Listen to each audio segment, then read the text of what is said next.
Okay, so you guys wrote some code in Mathematica here. So tell me about what you did. So we just sort of started with the original settings from the first tweet. Then created these variables that were the same settings, the same way you create them as in the original tweet. We had these things up here. Okay. And we just left the semicolons off so that they print like this. Okay, nice. Good. And I guess you guys learned about this function round. It's exactly the same as it is in the other code. R. Oh, that's it. Okay. Did you just type that in? No, I looked it up. Oh, you looked it up and it worked. It was just a round, and then you put a number in, and then it rounds to the nearest integer. Okay, cool. All right, so what's your first example? So here we have the 5% of the population has the disease. Then the sensitivity and the specificity are both fairly high at 0.94 and 0.95. Okay. And then there's 3,000 people in the population. All right, so let's scroll down and see what the results were. Okay, so these were the true positives. Yep.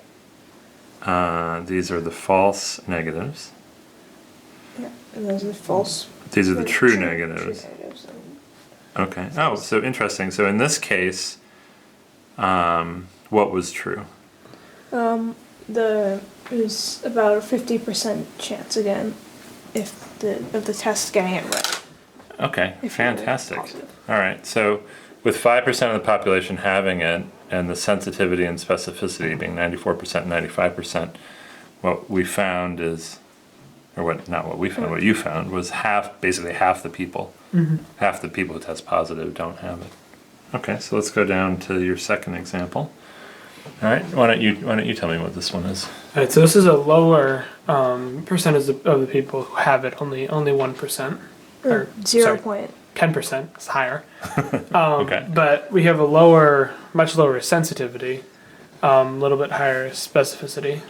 Okay. So we find again that it's around the that's same not on screen. around the same number of people.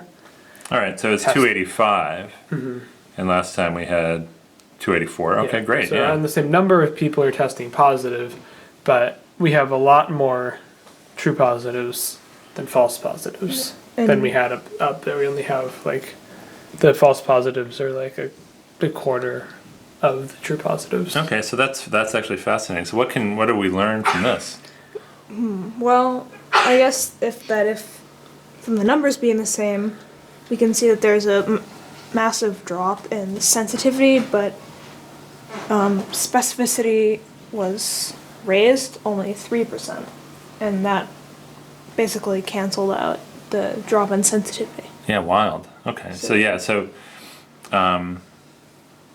it looks like maybe you might think that this test is really not going to be very good at all because its sensitivity is so low. But at least in this situation, in your second situation, we found that a lot higher percentage of the positives really did have it. Yeah. Okay, cool. Good job. Good work this morning, guys.